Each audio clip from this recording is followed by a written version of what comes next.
pessoal, beleza? Vamos lá dar continuidade no nosso estudo.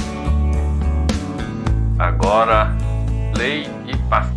A pressão aplicada em um fluido no interior de um recipiente é transmitida sem nenhuma diminuição a todos os pontos do fluido. Então o fluido está funcionando aqui como um condutor de pressão. Suponha esse ponto aqui, ó, nessa altura aqui. Ponto na altura A, na altura B. Existe uma diferença de pressão de A para B que tem a ver com a coluna de água, o peso da água. Você calculou isso lá utilizando pressão e profundidade com o teorema de Stevens, certo? Então não é disso que a gente está dizendo. O que ele está dizendo é o seguinte: se eu aplico uma pressão externa, eu aplico uma certa força aqui, nessa certa área, logo vai surgir uma pressão, e essa pressão seja de 10, por exemplo, aqui nesse ponto A vai ser acrescido de 10, no ponto B vai ser acrescido de 10. Suponha que no ponto A era 3, então vai passar para 13. Suponha que no ponto B era, sei lá, 8, então agora vai passar para 18, porque vai ser acrescido de 10. Tá. Como ela é transmitida sem nenhuma diminuição, então na mesma altura de outro ponto do recipiente também vai valer a pressão, certo? E aqui vai continuar valendo 18. Beleza?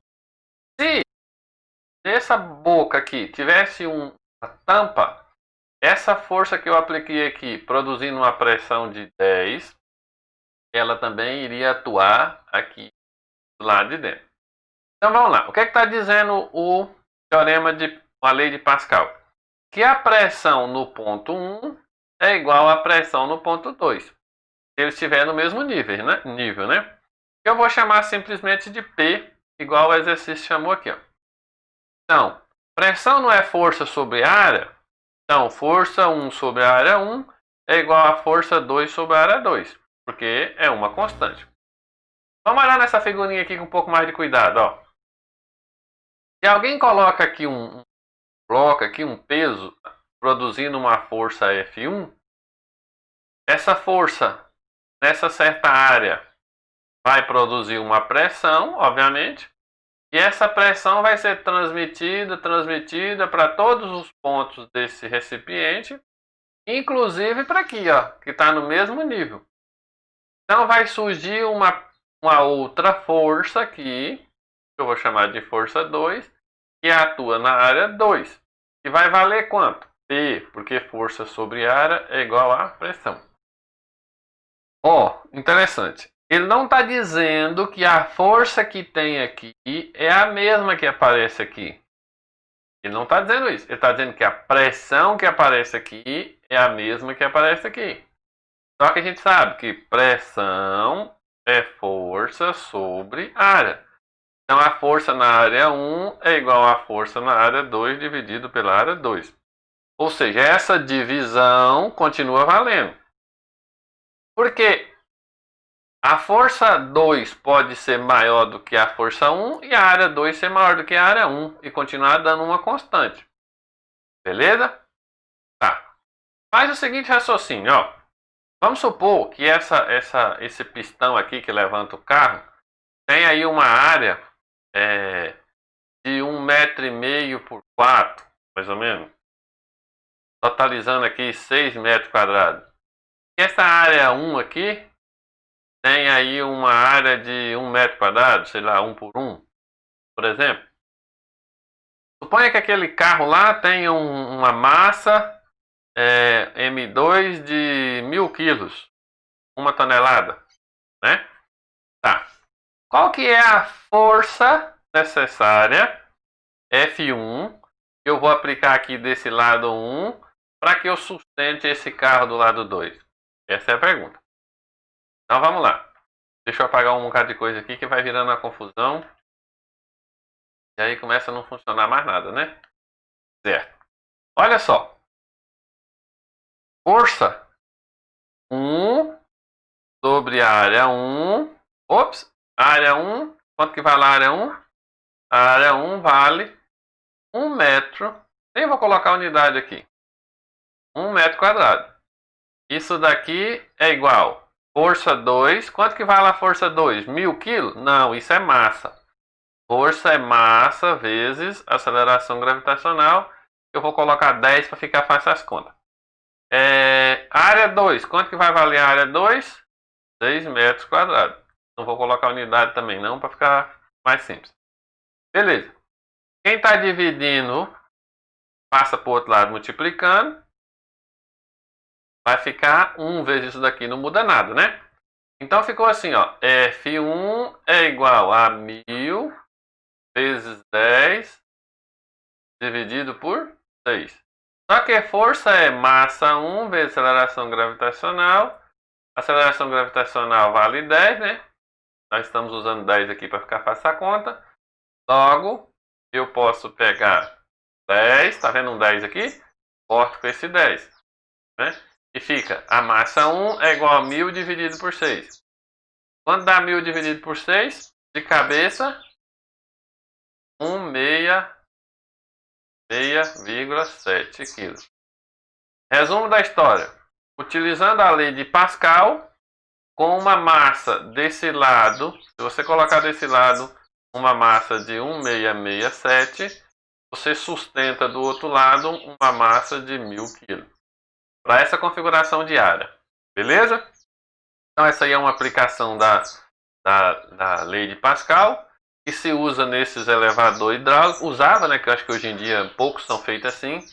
Se usa em mangueira de pressão, em levantar implementos agrícolas, se usa em freio e um monte de coisa. Beleza, vamos para frente. Pressão absoluta e pressão manométrica. Eu vou ler isso aqui que é importante, ó. Se a pressão no interior do pneu de um automóvel fosse igual à pressão atmosférica, o pneu ficaria riado. Por quê? Porque a pressão do pneu tem que suportar a atmosfera mais o próprio peso do pneu, né? Do carro. Então, não vale só ele competir com a atmosfera. A pressão deve ser maior para que ele possa sustentar o peso do carro. Logo, a grandeza física importante nesse caso é a diferença. Diferença, guarda esse nome, entre as pressões interna e a pressão externa.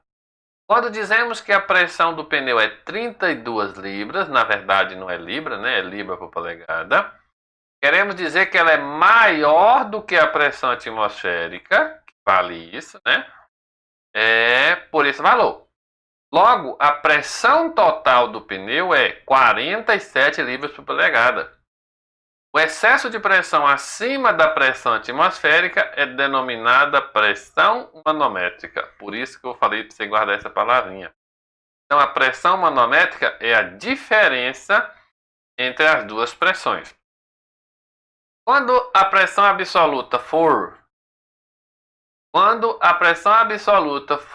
menor do que a pressão atmosférica, como no caso de um recipiente que existe vácuo parcial, vácuo total é pecinha para boi dormir, né?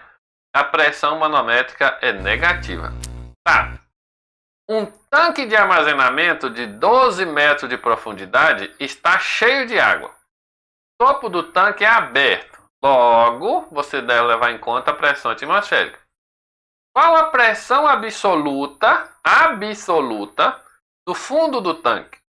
Qual a pressão manométrica? Então tá bom. Quando eu falar absoluta, você lembra de somar tudo, as contribuições. Quando eu falar manométrica, você lembra que é só a diferença. Então vamos lá. Eu adiantei o tanque aqui, ó. Desenhei um tanque aqui que tem profundidade 12 e ele está pedindo a pressão nesse ponto lá no fundo do tanque. Beleza. Primeiro, absoluta. Para calcular a pressão absoluta, eu vou utilizar o teorema de Steve. Pressão lá no fundo vai ser igual a pressão externa mais ρgh. Pressão externa nesse caso é a pressão na superfície aqui, ó, que é a pressão atmosférica, certo? Então, esse P externo aqui é pressão atmosférica. Eu vou até apagar, vou renomear a formulinha e no lugar do P0 eu vou colocar a pressão atmosférica. Tá. Pressão atmosférica que você sabe é 1 vezes 10 a 5. O ρ é a densidade da água, é 1000 kg por metro cúbico. O G 9,8 que esse livro está usando e a altura 12. Quando você substituir essas coisas aqui tudo e fazer a conta, ó, vai dar 2 vezes 10 a 19 Pascal. Se quiser fazer a conversão, tudo bem. Se não quiser também, se o exercício não tiver pedido, beleza. Qual é a pressão manométrica? A pressão manométrica é a diferença. A diferença entre a pressão total e a pressão atmosférica. Ou seja, esse carinha que está aqui, ó, pressão atmosférica, e esse carinha aqui que é a pressão total. Então eu vou escrever P menos P ATM. Ó, se eu passo do primeiro membro para o segundo membro, eu subtraio. E não é a diferença? É, então beleza. ρGH.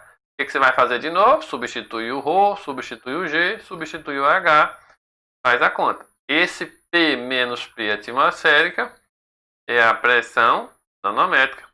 Feito? Olha só. Vamos olhar para esses tubos aqui, ó. Esse aqui é o primeiro manômetro que foi inventado.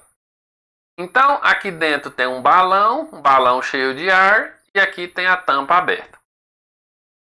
Se é a diferença de pressão, eu quero saber a pressão aqui dentro. A pressão manométrica. Tá? Então vamos com calma. Veja só. Pressão manométrica no manômetro de tubo aberto. Se a pressão é a diferença, então pensa o seguinte.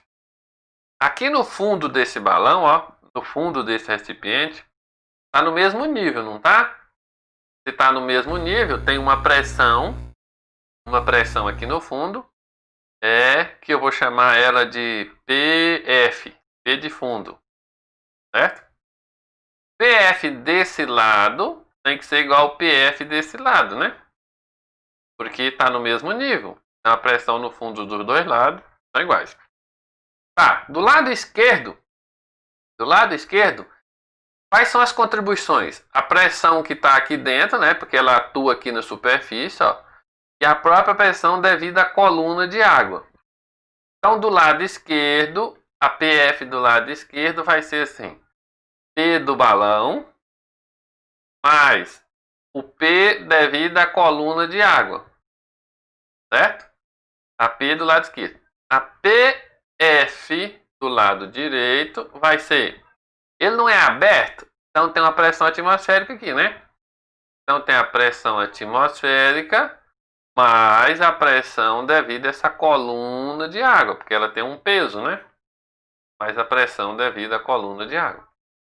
Beleza? Vamos lá, vamos primeiro concentrar no lado esquerdo. A pressão no fundo do lado esquerdo vai ser P mais. Como é que a gente calcula a pressão da coluna de água? Como é que a gente calcula? Teorema de Steve. ρGH. A pressão do lado direito, a pressão no fundo do lado direito vai ser a pressão atmosférica mais a pressão devido à coluna de água. ρGH. Tá. Para não fazer confusão, desse lado aqui, ó, eu não vou escrever H. Eu vou escrever igual lá no livro escreveu. Vou escrever Y2, porque a altura da coluna ali é Y2. Do lado direito, eu não vou escrever H também, porque não vai fazer confusão. Como é que eu vou escrever lá? Eu vou escrever Y. A pressão manométrica não é a diferença? Se é a diferença, P ρg Y1 é igual a P ATM mais ρg Y2. Opa, tá ficando debaixo da minha carinha aí, né? mais. Olha só, essa pressão atmosférica que está no segundo membro, eu vou passar ela para o primeiro membro. Então vai ficar assim, ó. P menos P ATM é igual Rho G Y1, Y2, né? E esse cara que está aqui no primeiro membro, eu vou passar ele para o segundo membro. Vai ficar menos Rho G Y1. Então, P menos P ATM é igual. Olha só. O Rho e o G é fator comum, né? Então, Y2 menos Y. Y2 menos Y1 é essa diferença aqui, não é? Y2 menos Y1 que eu vou chamar de H. Então, P menos P ATM é igual a Rho G H. Olha só, do fundo, para calcular a diferença, para calcular a pressão manométrica, o que interessa é o Rho, o G e o H. O Rho é uma constante, se o líquido for incompressível, o G também é uma constante, então eu fico dependendo só do H, que é da coluna de água. Por isso que a gente fala de coluna de mercúrio, né? É a coluna de água. Então, o que no fundo que você tem que olhar é para essa diferença de coluna de água. Beleza? Então vamos ficar por aqui. Mais pra frente tem mais. Valeu, tchau.